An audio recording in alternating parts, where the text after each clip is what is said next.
CGPSC भर्ती घोटाले में ईडी की एंट्री अब हो गई है। पूर्व चेयरमैन टामन सिंह सोनवानी को अरेस्ट किया गया है। कोर्ट ने 31 जुलाई तक ईडी की रिमांड दी है। 7 दिन तक ईडी पूछताछ करेगी और भर्ती के बदले पैसों के लेन देन की जांच की जाएगी। सीएसआर फंड से 45 लाख ट्रांसफर का आरोप लगा है, तो मामले में अब ईडी मनी लॉन्ड्रिंग जांच में जुटी हुई है।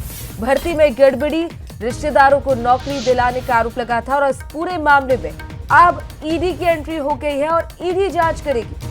7 दिनों तक ईडी पूछताछ करने वाली है। भर्ती के बदले पैसे लेने की जांच की जाएगी। तो साथ ही सीएसआर फंड से 45 लाख ट्रांसफर का आरोप लगा है, तो मामले में अब ईडी मनी लॉन्ड्रिंग जांच में जुटी हुई है।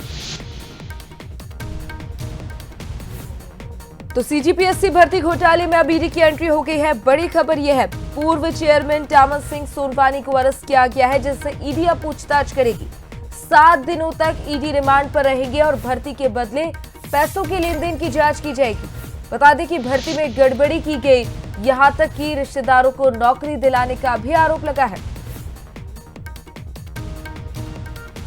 और चलिए इसी खबर पर ज्यादा जानकारी के लिए हमारे साथ ब्यूरो चीफ गौरव शुक्ला जुड़ गए हैं।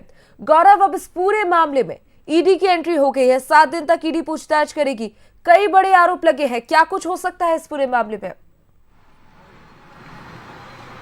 जी बिल्कुल, देखिए छत्तीसगढ़ का सबसे बड़ा सीजीपीएससी घोटाला था ये, जिसमें टामन सिंह सोनवानी तत्कालीन अध्यक्ष, सीजीपीएससी के तत्कालीन अध्यक्ष रहते हुए अपने परिवार के सदस्यों को परीक्षा में जो बड़ी वो है वो घोटाला किया था। और उसके बाद से जैसे ही सरकार बदली, फिर लगातार इस पर जांच हो रही थी और टामन सिंह सोनवानी को इससे पहले भी पूछताछ की गई थी। और यदि हम देखें तो कल देर शाम जो है टामन सिंह सोनवानी को पीएमएलए के विशेष कोर्ट में पेश किया गया था, जहां पर ईडी ने टामन सिंह सोनवानी को गिरफ्तार कर लिया है। और अगले 7 दिनों तक अब ईडी टामन सिंह सोनवानी से पूछताछ करेगी और उस पूछताछ में ये साफ होगा कि आखिर किस तरीके से ये जो पूरा घोटाला था वो हुआ है। और कई बड़े नाम इसमें सामने निकल कर आए थे, जिसमें कई उद्योगपति के परिवार के सदस्य जो युवा है वो भी शामिल थे इस परीक्षा में। और उसके साथ ही साथ खुद टामन सिंह सोनवानी के परिवार के सदस्य ने इस परीक्षा में अपना स्थान हासिल किया था। और कई ऐसे लोग थे जो सही में विद्यार्थी थे, युवा थे,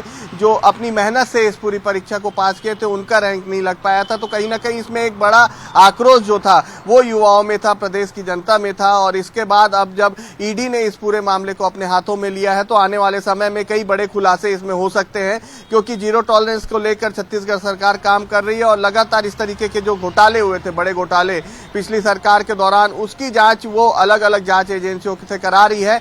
उसमें एक बड़ी जांच जो है वो सीजीपीएससी घोटाले की 7 दिन जो पूछताछ होगी उसमें क्या कुछ खुलासे इस पूरे मामले में होते हैं। फिलहाल शुक्रिया आपका तमाम जानकारी के लिए।